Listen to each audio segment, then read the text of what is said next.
It's Thursday. It's time for Karnak to come back to the screen, and the answer is? It will not matter one bit the same as it has for the last year. Will it ever matter again? Well, at some point they'll want it to matter. Last week we had jobless claims were much higher than expected, right? There was a lot more people filing than they thought. And what happened when they got that number, Bubba? Nothing. The market rallied. Nothing. Here, The market rallied. Right. So we're well within what they consider to be the medium range for this sort of thing. And I really don't think there's going to be anything different with this, particularly with unemployment coming out tomorrow. So I think we're going to see not much off this number as usual. I agree. This will be a non-event, and this is Thursday. It is the Bubba Show, and that was the Badger.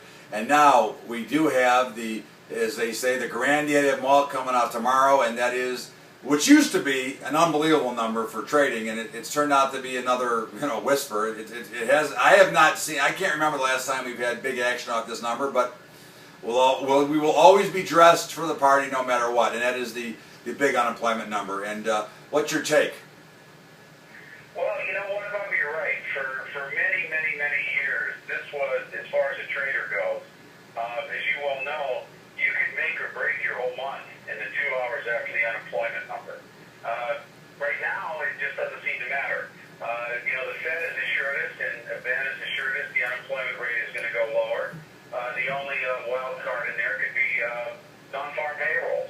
We could have a situation in which the number goes down and non-farm payrolls rise, and we could fall, and we could see some heartburn in there. But we got the ADP number on Wednesday, so we should know the non-farm payroll section.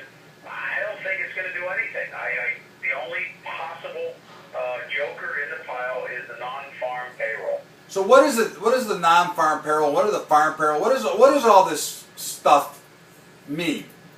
What are we measuring? I mean, tell me. Non-farm payroll means that they're taking into consideration goods or services that are produced away from agriculture. Agriculture is an entirely different thing because of the nature of the business and what goes on in agriculture. The government does not put out numbers on agriculture. The U.S. Department of I just suddenly lost my mind. No. Department of Agriculture, U.S. Department of Agriculture puts those numbers out, and then when they do, that's when we see what's going on. We see about soybean production.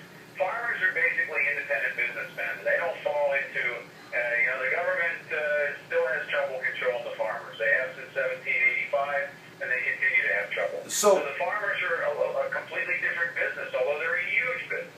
So so now we look at the number, and obviously we're in an election year, so I think the numbers are a little skewed, and they have plenty of time to go back and change them later.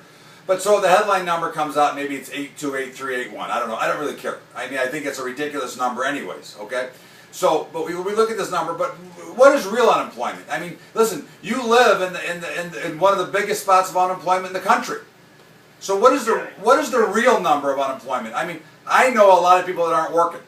So, and these are not people that should not be working. These are people that should be working. And then you take into the fact the underemployed and the overeducated for the jobs they're working at. And there's no crime. I mean, obviously everybody wants to work, but what's the real number? What do you think? I mean, I think the real number's got to be 15 or 16%. What do you think?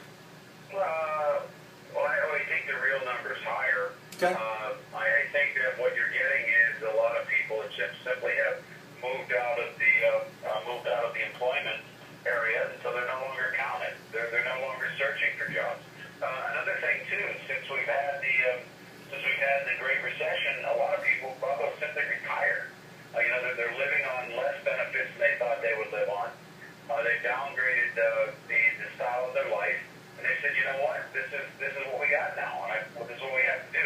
So yeah, I'm sure the real number's higher. Obviously, I live in an area which is under extreme stress from unemployment, and it may take Las Vegas 30 years to recover from the Great Recession. That's why I'm buying a house out there. That's why I'm buying a house. We're going to be right next to you. So these are things to keep in mind. And as I said, it is an election year, and there are things that are not. There's a funny way of things that can be reported, and the way that they're reported, and the way that they're adjusted at a later date.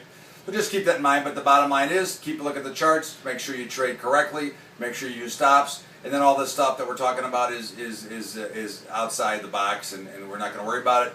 Remember Bubba's picks. Remember for Thursday, have a great day. The Bubba Show, and we'll be back on Friday with Commodity Corner.